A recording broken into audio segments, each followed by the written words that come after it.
everyone, and welcome to Wellness Unscripted. I'm Kara Merrick, a functional medicine nurse and the founder of Unscripted Clinic. So before we dive in today, I'd like to take a sec to thank you for tuning in.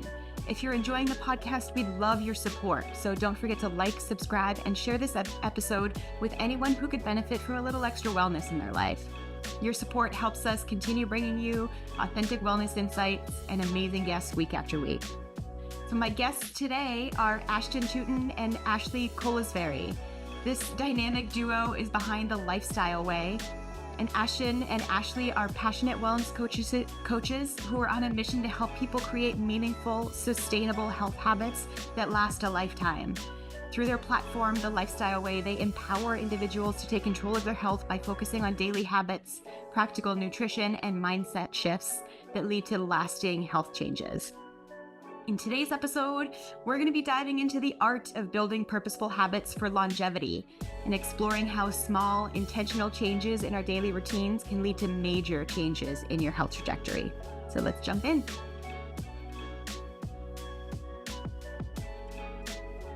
Well, welcome, Ashton and Ashley. Thank you guys so much for being here. Hi, thank you for having us. Yeah. We're excited to get into today's topic of discussion. Me too.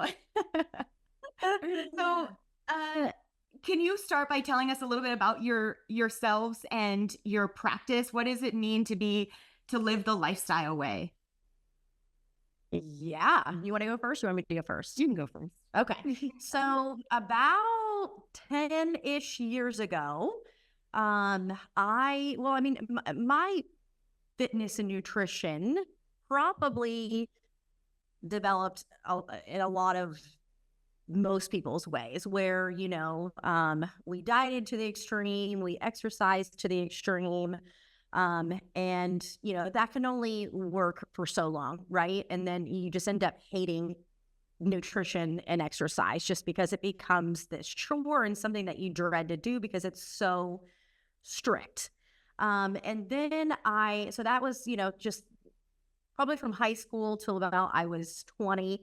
And then I found CrossFit and learned the love of strength and building muscle and becoming stronger and faster and to perform my best. And so that really taught me about food and what my body needed in order to work at its best, like a well-oiled machine. But I was still all or nothing. You know what I mean? Like I still trained, I was a high level athlete in CrossFit. So I still trained for hours a day and also ate super clean. And if I didn't eat clean or if I didn't train a certain way, then I would go back to my old habits of, binge eating or feeling like a failure, all the things. So all of that kind of develops like after my second kid. And then I had my third kid and leave that to change everything for you. And then that's when 2020 happened. So that was when, my business was really booming because everybody was going virtual, and so I had a third kid, business was booming. And I quickly realized that I was really failing at this whole trying to work out for, trying to be an athlete and train for 2 hours a day, and run a business and have 3 kids and navigate through that. And just, still battling the whole eating clean thing. Mm-hmm. So that's when I just said, okay, I had an honest conversation with myself and just said, hey, okay, like what you're doing, yes, it can work, but can you stick to it? You know what I mean? This is not your life anymore, and you need to come to terms with that. Mm-hmm. So I just had to kind of rework that plan on what consistency looked like for me in my lifestyle. And I just developed, even more so, reworked the lifestyle way, and stuck to that. And I think a lot of women relate to that because we all wrestle in some way of wanting to do the extreme and thinking that we need to do the extreme for results to happen, and I wrestled with it for a while until I actually saw the results for myself personally after my third kid and doing just the simple things.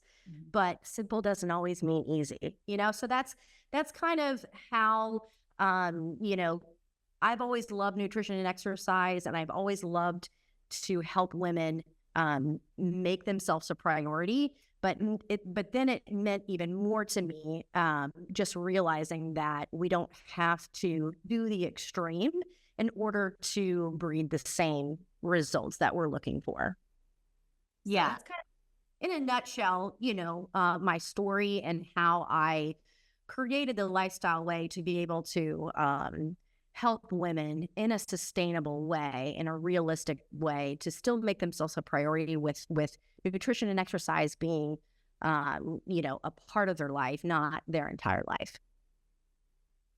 Yeah. What I have struggled with in the past too, I totally relate to your story also. But what I found myself doing is getting like habit ADD a little bit. Like I'd find something that I think is going to work and I'd stick with it for like a week or two. And then I'd find something else that I think is going to work. And then I'd stick with it for a week or two. So I just end up chasing my tail a little bit of like, these are all good things to do, but I haven't been consistent enough with just one thing to know what's really making a difference. Right. That's that. I've never heard of it like described that way, like habit ADHD. That is so very true. We can get so lost in like, oh, that looks good, I'm going to do that. And then it's like we realize like, oh gosh, you know, I really can't do that, so I'm going to try this. And you know, so and then we never stick to anything long enough to see if it works. Well, it's just like scrolling through Instagram or TikTok, right? It's like you see something that's gonna, and we've trained ourselves to be like that. We've trained our ADHD-ness into ourselves with these types of the proliferation of information. There's so much good information out there, and there's a lot of good ideas, and there's not just one path between here and where you want to be.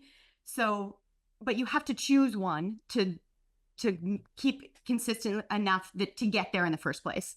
What's that saying? You know, all programs work, and they're and they're great. The only thing that you have to ask yourself is, can you adhere to it? And if you can't adhere to it, if it then you're kind of wasting your time and your energy and your effort and your money. If you can't adhere to it, because all programs, all diets, all, you know, exercise programs work. It's just, what can you adhere to? What can you fit into your day-to-day life consistently? Yeah, that's one of the reasons too why I switched up my practice a little bit to be, I used to do single sessions, you know, thinking it was going to be a check-in, we make a plan, and then you go and do the plan. That didn't work. That did not work for people. They would fall off, start making up their own kind of plan. So I switched to a membership model where 3 months is the minimum, because it takes that amount of time to find that consistency as a minimum. This is, and to like rewire your brain, and this is the way, you know, because you're gonna wrestle with that every single moment, every single day. You're gonna try to go back to what you think is best, you know. So it takes time, and I mean, and soon, probably in another 6 months from now, we might be doing a podcast, and you're gonna say, hey, I actually changed it to 6 months. yeah. I'm telling you, like, the longer that you go, it just puts you in that mindset of, I'm in this for the long haul, you know, and I'm going to be here through the good, the bad, and the ugly. When I want to quit, I committed to myself, and I'm going to see this through. You know, it helps set you up for success when you look at it as a longer period of time versus 30 days or 60 days, you know, kind of a thing. So that's great. I'm glad you're doing that. Yeah. So Ashton, I want to give you a chance to chime in here too and tell us about yourself, and kind of, was there a turning point for you that led you to What, me or Ashton? Ashton, sorry. Yes. Okay. Yeah. I know. I call her Ashley sometimes. I'll just say Ash. Yeah, there you go. Cover all the bases. Yeah, I've been called any Ash name you can think of. I really, if I hear Ash, I just kind of tune it out. I'm like, me? Yeah. Yeah. But so I started with the lifestyle way after trying so many different diets and avenues of just basically restriction. Because restriction, right? Like with calories, that's going to work for fat loss. If you do it for long enough, like we were just saying, but I couldn't sustain anything. So I came to Ashley after about 1.5 years of doing keto, and it worked really well the first year. And then after that, and within the first year too, I got married. And you know, there's a lot of motivation there, short-term motivation to do whatever you need to do, to feel your best. And then after we got married, I was trying my best to keep up with it, but it just so many things in my body started not feeling right. Energy, my digestion, just my body, I could feel like was not performing correctly. I also was cycling, you know, I was an instructor, so I was cycling multiple times a week. I wasn't doing any strength training, and just felt like I was spinning my wheels physically, internally, like so many ways. So I literally came to Ashley in tears. I had heard of her from my family and came to her within the first month. I started instantly feeling better, just fueling my body well. I was very hesitant though with you know, eating more, and there was definitely, it was helpful to have somebody alongside me to coach me and tell me it was going to be okay. Because it can be really scary when you've deprived yourself for so long. So then I worked with her. She was my nutrition coach one-on-one. We checked in every day for, I want to say it was at least 2 years. Or not every day, but every week. Every week. Yeah, every week for at least 2 years. Every day. Yeah. Yeah. Sometimes a lot. Yeah. You know, because there were, you know, there are times where it gets sticky. Yeah. You know? Yeah. So yeah, it was awesome. And I just fell in love with everything that we taught, everything that I learned. It truly changed my life. And I couldn't stop talking about it to like everybody of just how, but also it was like a conversation because people were seeing, holy crap, like you're doing the same thing for now 2 years. Like, and I'm not, it's not hard. Like at the beginning, anything new is hard, but it gets to the point where it was like, this is just what I do. This is it. Like, there was one time I remember I was in the teacher's lounge for lunch and somebody was like, there you go again, just eating so good. And one of my work buddies, he was like, this is literally her life. Like, this is just who she is. And that was like such a realization for me of like, oh my gosh, like, I think I've kicked diets, you know, this is awesome.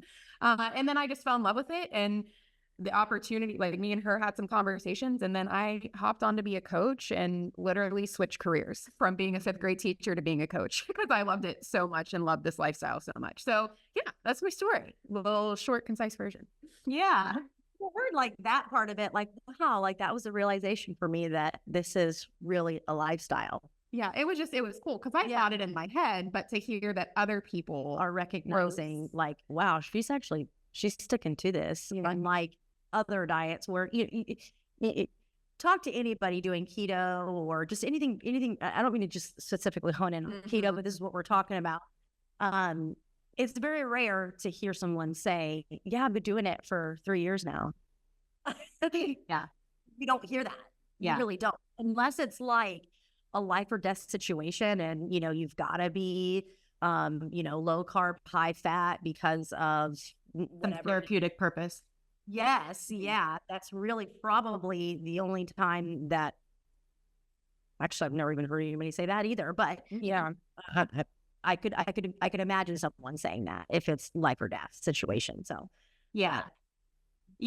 I do occasionally because I'm working with people that can sometimes have chronic illnesses, and I do use diets as a therapeutic model, but they're always time limited. So it's never that you're on this forever. It's that you're on this while we heal, and then we can, loosen the reins and come out of it into a way that's sustainable. And you're right, Ashton, it does become part of your identity, and we can actually hack that. So the easiest, simplest example is with smoking. So rather than, someone offers, you're previously a smoker, someone offers you a cigarette, and rather than saying, no thanks, I'm trying to quit, you say, I don't smoke. because that shifts your mindset to an identity of a person who doesn't smoke, and it makes that decision way easier. It's way more concrete, not only for the other person who's offering and maybe tempting you with something that you want, like a donut or whatever it is, but also in your brain. It helps solidify to yourself that you are a person who doesn't smoke. You are a person who eats this way. Yeah. But for in those early stages, though, you feel like almost like an imposter. Mm-hmm. You know what I mean? Yeah. When you're like, wait a minute, like I'm actually really not this person who, makes sure I have an adequate amount of protein and carb and fruit or vegetable on my plate. Who am I? I weigh and measure my food. Like I feel like such a fake and such an imposter. I don't consistently go out and walk every day. Like this feels weird, but it's like you said, when you make that shift of this is who I am now. Yeah. And if that even feels a little bit too like non-believable, you say that this is who I'm becoming. I'm in the process of being this person who, prioritizes nutrition and exercise. And then it starts to become, believable. Make up a character in your head on who you're, who you are now. Change your whole attire. Whatever it is that you need to do to kind of morph into that person that you're wanting to become. But I think that it's something that definitely needs to be discussed, that you are going to feel a little bit, you are going to feel like an imposter and like a fake, and like that people are judging you. In reality, no one's judging you. Nobody cares what you're doing, really, Yeah. But Yeah. It's true. So, Yeah. So let's talk a little bit more about habits specifically. So when we're thinking about longevity, that's something that you guys think about a lot. I think about a lot in my personal life and my practice. Longevity is a long game. We're not here for the quick fix. This is a lifelong game that we're playing. So, and it's estimated that like 70% of our daily behavior is habit-based. So these are things that you're not consciously thinking about. The neural pathways are just there. It's, unplugging your curling iron after using it. It's, flipping off the coffee maker after whatever it is, tying your left shoe before your right. These are all habit-based things on the scale of, healthy and productive to not healthy and working against you and everything in between. So what are some kind of foundational habits that you help and recommend that people build into their routines with the objective of promoting longevity? Yeah. What did we say for this one? Protein? First logging food, just to have an understanding of it. Mm-hmm. And that is something that has benefited both of us in so many ways. And like, even now, I'm so grateful that I've had the base of logging food. Like I just got the diagnosis throughout my pregnancy I got gestational diabetes. And if I didn't have food awareness, then this would have made this last 2 months of my pregnancy extremely stressful. And it has been, a little stressful, but not to the point of like, I don't have that awareness. And so that really is helpful just with whatever season you're in for the rest of your life, to trust that the makeups of what food you're putting into your body as far as protein and overall calories. It really helps with just that solid base. And then to have that understanding and inch your way to your protein goal. That's one of the that's the first thing that we teach. Yeah. Is just practice logging your food and inching your way towards your protein goal, because protein and muscle mass, that's longevity right there. Yeah. Amen. And a lot you don't even have to change anything about your diet. If you were to just simply start logging your food and just being a little bit more aware about what you're putting into your mouth, a lot can happen. And I say that, I've been saying that for years now. Like, don't even change anything about your diet. Just start logging your food and let's see where we're at. And then just start adding a little bit more of this versus looking at it as, taking something away. I want to give you something to add into your day-to-day versus thinking of it that we're going to take something away. And we log food to make sure that we're eating enough and eating enough of the right things. And then we also log food to to learn about food and to understand it and to have a better relationship with it. Because let me tell you, once I started logging food, that's when I simply now look at pizza night with my family as pizza night with my family. I don't look at it as a cheat meal. I don't look at it as I derailed the path that I'm trying to go towards. I simply just look at it as pizza. You know what I mean? Yeah. And we're really big on, again, not taking things away, but giving things for you to work on, because the mind is such a funny thing. If I tell you hey, don't think about a donut. Just don't think about it. What's the first thing you're going to do? You're going to be thinking about that donut when you weren't even thinking about the donut before you told me not to think about the donut, So it's like we have to understand how this thing between our ears works first before, we can start doing anything else, really. And so the first step for us is just log your food, be aware, and just start inching your way up to your protein, just because that protein is going to help you stabilize your blood sugar levels, lower that hunger hormone, and to get you to start thinking a little bit more clearly, and looking at it as I'm just adding this in, and naturally things just kind of squeeze themselves out. Yeah. The more you add things in that are going to serve your body a purpose. Mm-hmm. And then the other one we were saying to pair with that nutrition piece is just daily movement. Mm-hmm. This doesn't have to be, any one specific thing, but if we can be consistent in movement, that is when the game changes. So like something that we usually, like if a client comes to us and maybe they're not currently strength training, we say, let's just start with a 30-minute walk every day.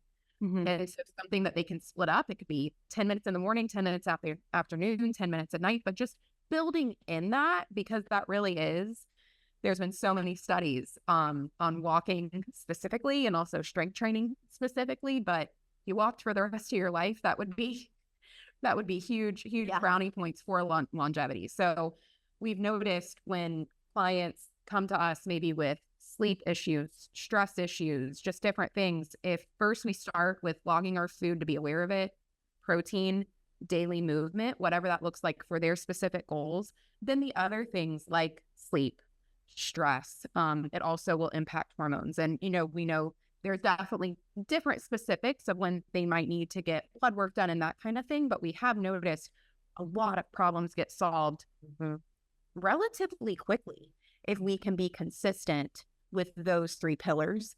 And then the other stuff ends up taking care of itself. But then we know, supplements, that helps us know if we're consistent in those, what supplements we might need, where we might need to troubleshoot with different things like that. But if we can really hone in on that base, pretty solid. Absolutely. That's what I like to call clearing the muddy waters. So we can't even see what we're dealing with as any sort of underlying health issue or where you might be, there might be dysfunctions until we clean up those things.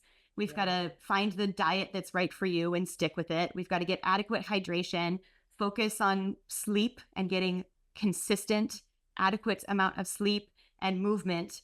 And then we can start turning over rocks underneath. But until then, we can't even see the rocks underneath. We don't even know what we need to do.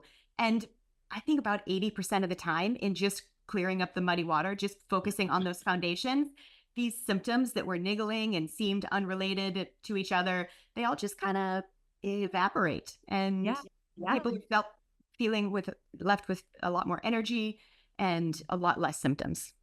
Yeah, I love that analogy, clearing the muddy waters. And then we can start picking up the rocks and seeing what might be a little bit down deeper.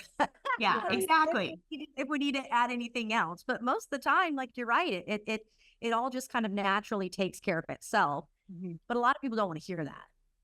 That's the harder, it'd be much easier to just take a pill, whether it's a pharmaceutical or a supplement. Like that takes 3 seconds of your day. Yeah. That's way easier than rearranging your schedule to make sure that you've got time. And there's barriers. Yeah. that have to change. It's easier, but really in the long run, it ends up just causing more and more issues, which you know that too. Absolutely. Yeah. Yes. That's another podcast. No? Yeah, exactly. We won't go down that rabbit hole today. Okay. I'll shut my ear. Well, let's talk about obstacles a little bit. What are you seeing coming up as trends in your practice? Like, what do you see over and over as obstacles to people's progress? Oh gosh, the main one that I run into with clients, weekends. Mm-hmm. I was going to say vacations. Vacations is the one that I see. Yeah. I think the one that's definitely vacations that's something that whenever we're working with somebody, that is something that we talk through. If they tell us we're going on vacation, we're like, okay, what are 1 to 2 goals that we can do every single day to make us just still feel really good throughout it and not like we're starting from scratch when we get home. Yeah. And a lot of times that is, again, 30 to 45 minutes of movement, whatever that looks like that day, and hitting a protein goal. Mm-hmm.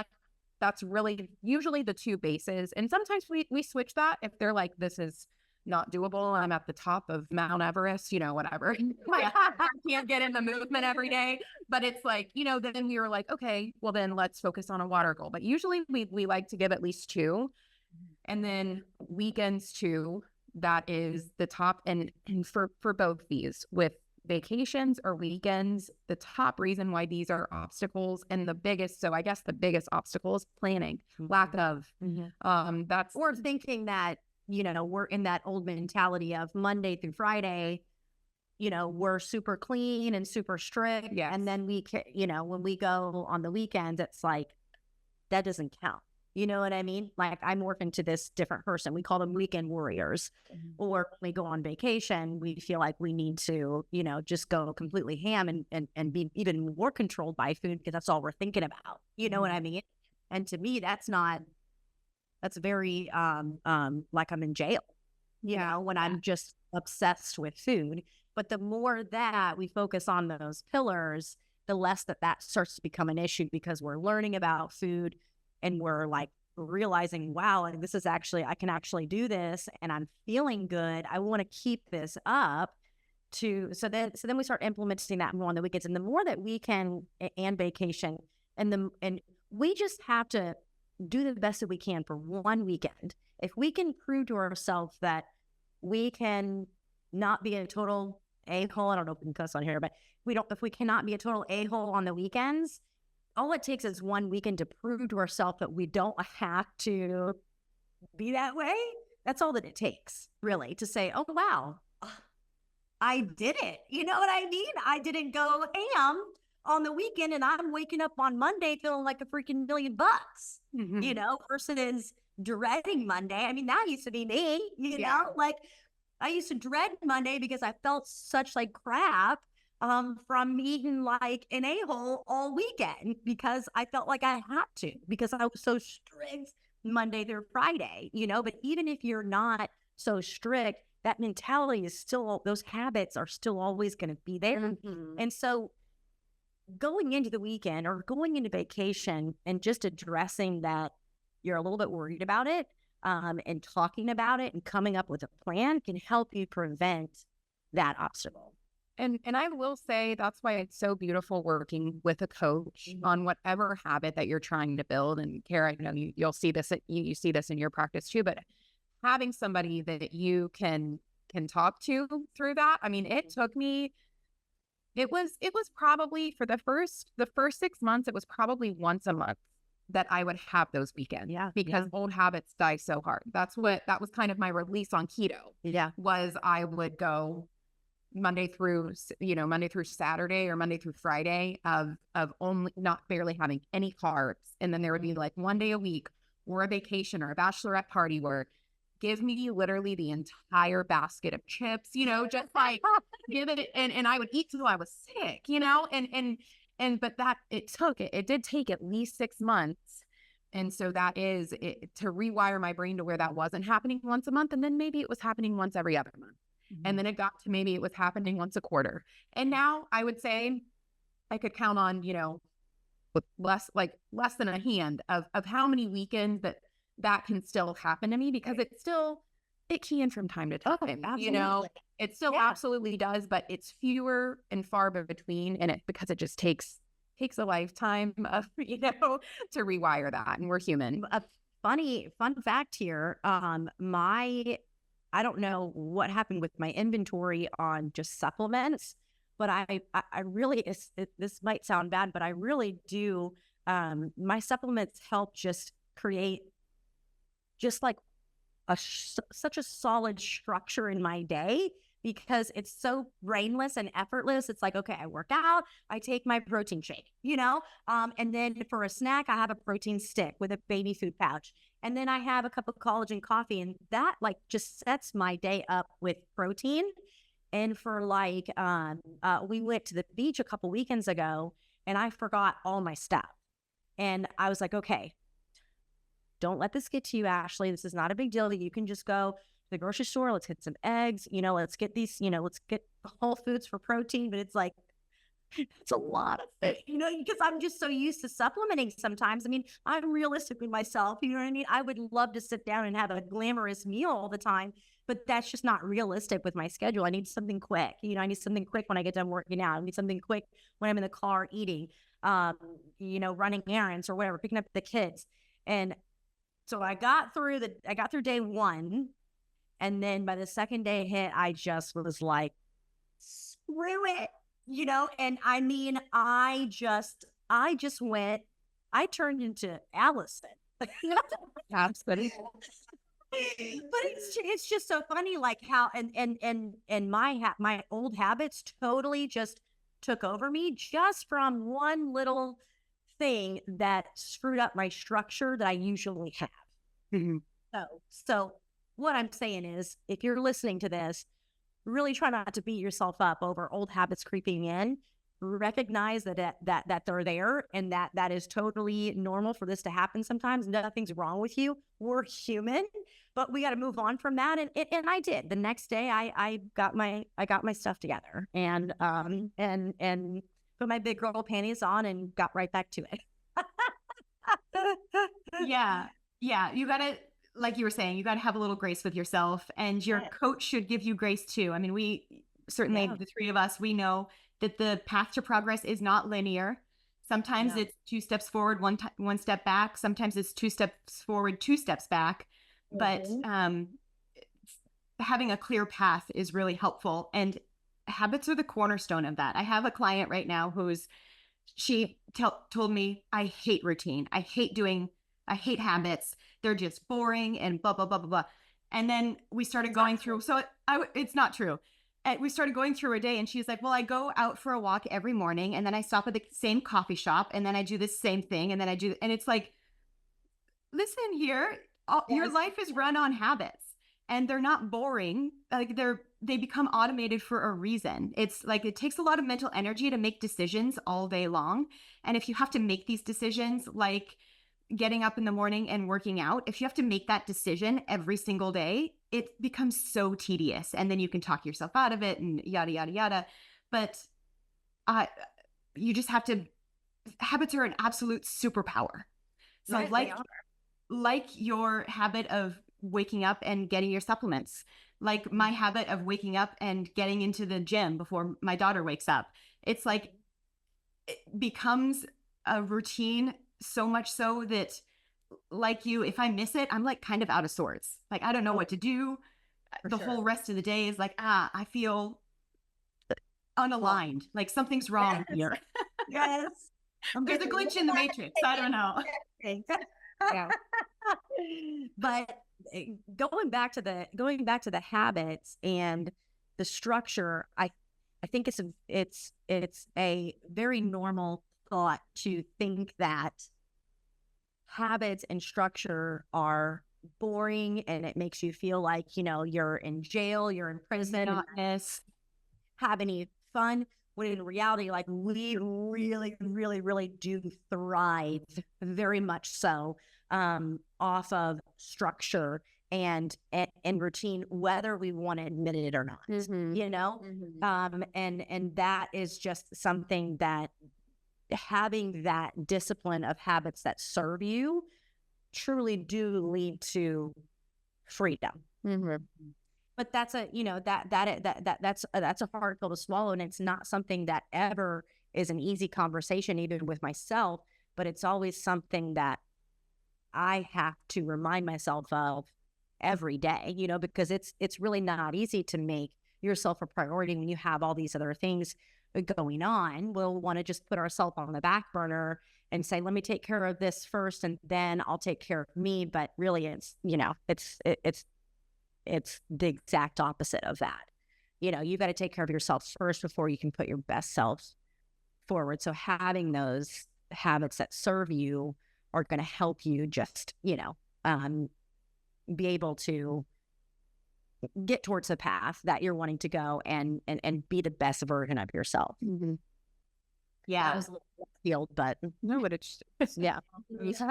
Habits are, I feel like, the foundation of that, that question of longevity. Yeah. Yeah. They really are. Yeah. It's compounding investment, right? So doing a little bit every day, getting 1% better every day over time makes huge changes. So it doesn't require a massive change right now to make massive changes in the future. You have to embrace the power of compounding results in the same way that you're saving up in your 401k or your other retirement fund. You have to do the same thing with your health. And remembering, this is easier said than done, especially for us moms, but remembering that self-care is not selfish, right? It truly is a way that you can give back to the ones that you care about and you care for. I don't even really know where that ever even came from, but it's like it's instilled in every woman, where we feel this guilt if we are doing something for ourselves. You know what I mean? Even getting a pedicure, I'm like, you know what I'm saying? I'm like, I'm not going to tell anybody I'm doing it, or it's just so ridiculous. And it's like, it's okay. You know what I mean? It's okay to take care of yourself. Like this is what's helping you decompress. It's what's helping you be less aggravated and more intentional and putting your best self out there. So, you can excel at all areas of your life. Yeah. I don't know where it came from.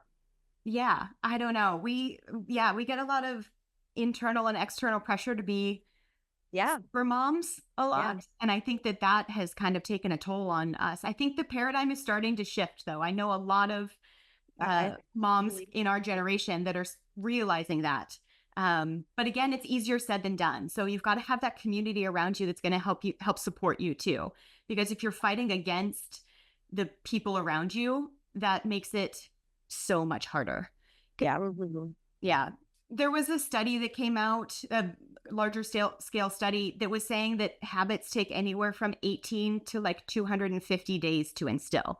So the old adage of it takes 3 weeks to build a habit is true for some habits in some people, but not other habits in other people. There's a lot of factors. Everyone's brain is set up differently to accept new habits at different rates. And it depends on how far of a turn it is from what you were doing before. So it takes, and making that incrementalized is going to help so much more. So it's building those small incremental changes that is going to lead to the big U-turn that you're looking for. Yes. Amen to that. Sure. Yeah. So can you tell me a little bit about how you guys have your clients track progress? Are you using an app to track it? Are you doing it on paper? Is it full, are you just tracking macros? Are you doing all of the macros and micronutrients? How do you do that? So, for tracking progress, we do photos. Photos don't lie. You know what I mean? The scale can go up and down and left and right and sideways. So photos over time will tell the story. They are slower telling. So we don't compare photos until probably 8 to 12 weeks, or until we see consistency from you in the nutrition and exercise department, which we can get into, a little bit what that looks like too. The other form of tracking progress is biofeedback. How's your energy? How's your hunger? How's your sleep? How's your stress? How's your digestion? What are all those things look like? And that will kind of give us another determination of if we need to make some adjustments, how things are working, and stuff like that. So those are our biggest forms of tracking progress. We do use the scale as well, just because, again, like, this isn't that type of program where we're going to tell you to not think about something or to go smash your scale or put it under your bed. Because again, if I were to tell you that and you were to agree with me on that, there's still that thing in your head that's gonna eventually start to obsess over that and think about it and want to pull that scale out. So we like to just educate you about the scale and show you, what common graphs look like if you are weighing yourself every day. There's the Harry Potter scar, there's the staircase star or scale. There's the EKG one. So like there's different forms of what the scale is doing and what kind of body type that you have. There's some people who can be insanely consistent and the scale not budge for 5 to 10 days. And then all of a sudden we drop 4 to 5 pounds, and then there's some where we can drop 5 pounds and then gain 2 and then drop 4. And then, so we would rather educate you about that than tell you to not think about it. Now, of course, everybody's different. Some people are like, listen, I really don't care what the scale says. I just trust in the task that you're telling me to do. And I'm going to do it. And over time, like, I know that this works. So I don't even need to weigh myself. So I'm good with that. But those are our main forms of tracking progress is biofeedback and photos. And then we do let you decide if you want to weigh yourself. But if you do weigh yourself, it does need to be every day and consistent with that every day, just because we take the average of a week span of what the scale is saying. Just because, again, one day it could go down 5 pounds, and the next day it could be up 4, and then the next day it could be down 2, and then, so we like to take an average of that. If you do weigh yourself, it does need to be every day. We do need to be consistent with our routine if we are weighing ourselves every day. And that going with the consistency and routine, we see the best progress. We do these quarterly challenges. We just started one yesterday, and it's people tracking their consistency in those habits that we were talking about. And that's going back, to the clients that we work with who are like, those are usually whenever people are tracking their consistency, their confidence is at an all-time high, to where they know every day they're doing everything in their control to be the best they can be and to reach those goals. So we see, with momentum just building in those, we ask people throughout it, the goal is to out of 38 out of 42 days. So it's a 7-week challenge. 6 week. Yeah, 6 weeks. Sorry, 6-week challenge. It is 7 weeks, but we have a 1 week. Right. So you're right. That was math right. But yeah, it's so 6 weeks. So we ask 38 out of the 42 days for them to hit the task of, like we've already talked about, half of their body weight in ounces of water, reading 5 pages of a personal development book, just because it's going to help with that overall mindset and, continuing to move forward, hitting their protein goal and staying within the calorie goal that was set for them, within 100 calories of that goal.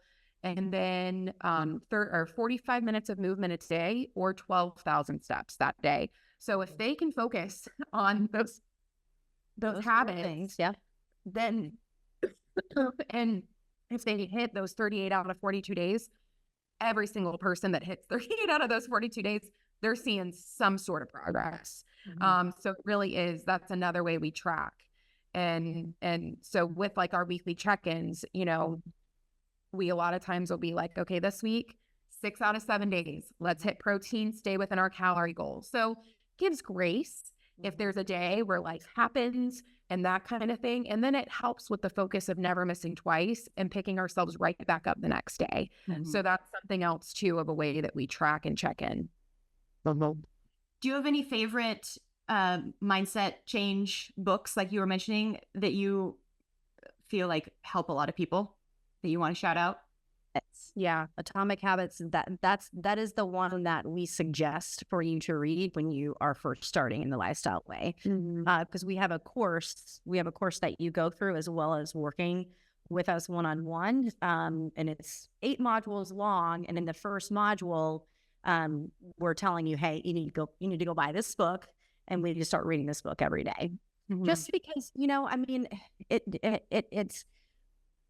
I have come to find, I've been in the game long enough, and work with people long enough to understand that I can teach you till I'm blue in the face the importance of nutrition, the importance of exercise. You can know all of these things, but if we're not mentally there yet, or have the mental strength to push through tough times, to push through discouragement, to push through when we're inconvenienced that day, to push through when we've had a really hard week because we had deadlines, our kids were sick, we were sick, all the things just happening at once, perfect storm. If we can't learn to push through those things and really truly say, what for? Like, what am I doing this for? And if we don't have a clear understanding of that, it's not going to work. You know what I mean? You're going to constantly be putting those excuses on the table as to why you can't do this. And so that is a big one for me.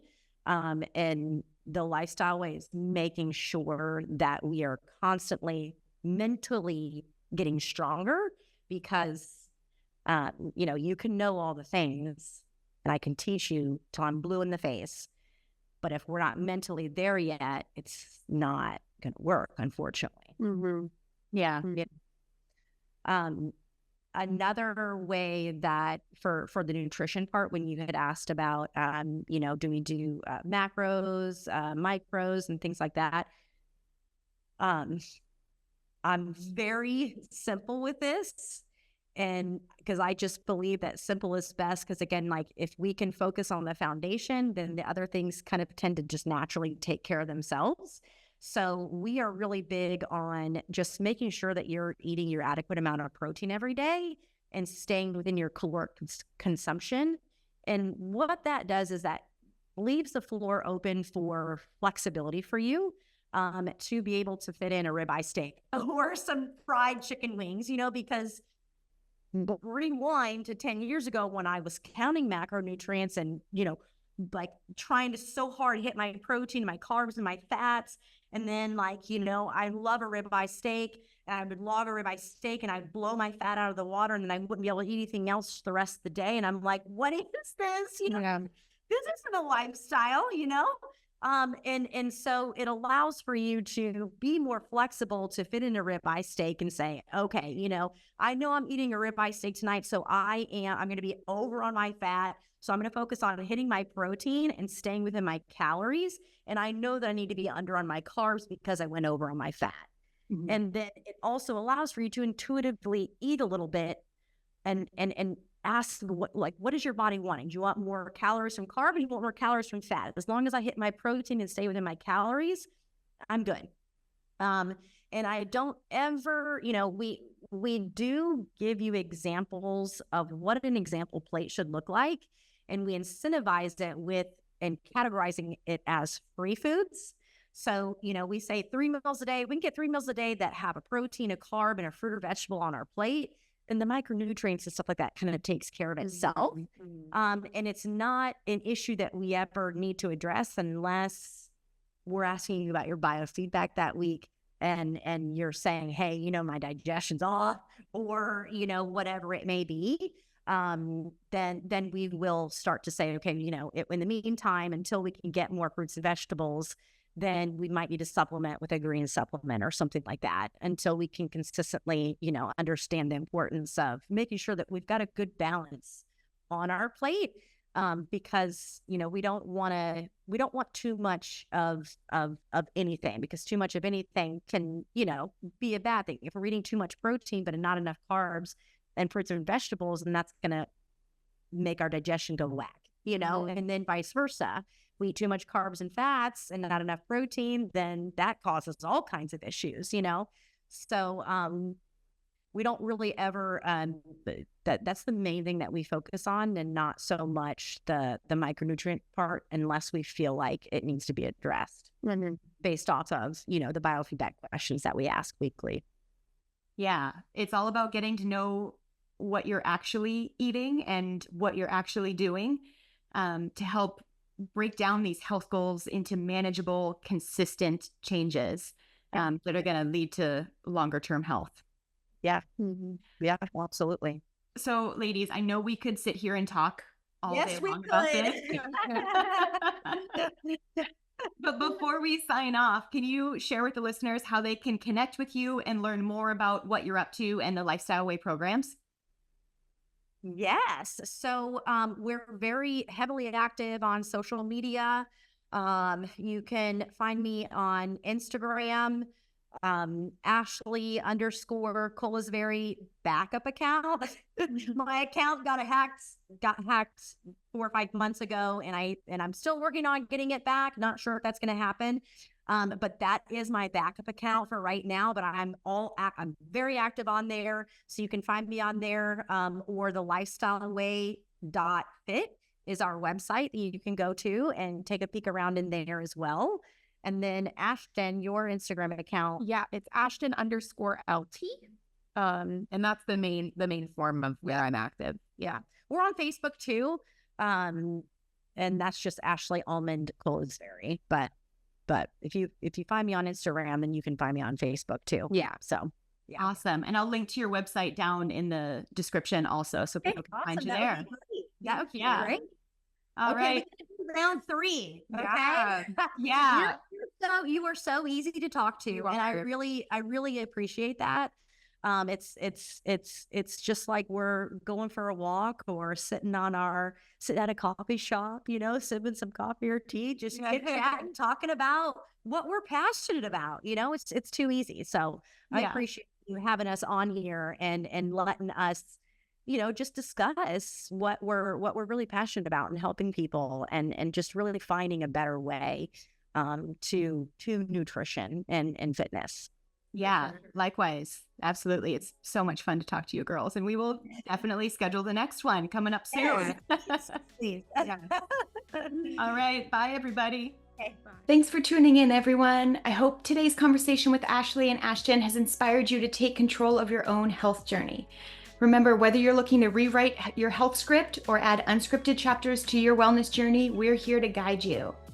If this conversation sparked any questions, comments, or suggestions for future episodes, we'd love to hear it. So drop a comment below or find us on social media at wellness.unscripted. Don't forget to subscribe for more health tips and inspiration. If you'd like to learn more about me and my clinic, visit unscriptedclinic.com or follow us on Instagram or Facebook at Unscripted Clinic. Bye, everyone. The content provided in this podcast is for informational and educational purposes only and does not constitute medical advice. Always seek the guidance of a qualified healthcare provider with any questions you may have regarding your health or a medical condition. The hosts and guests are not responsible for any adverse effects from the use of this information.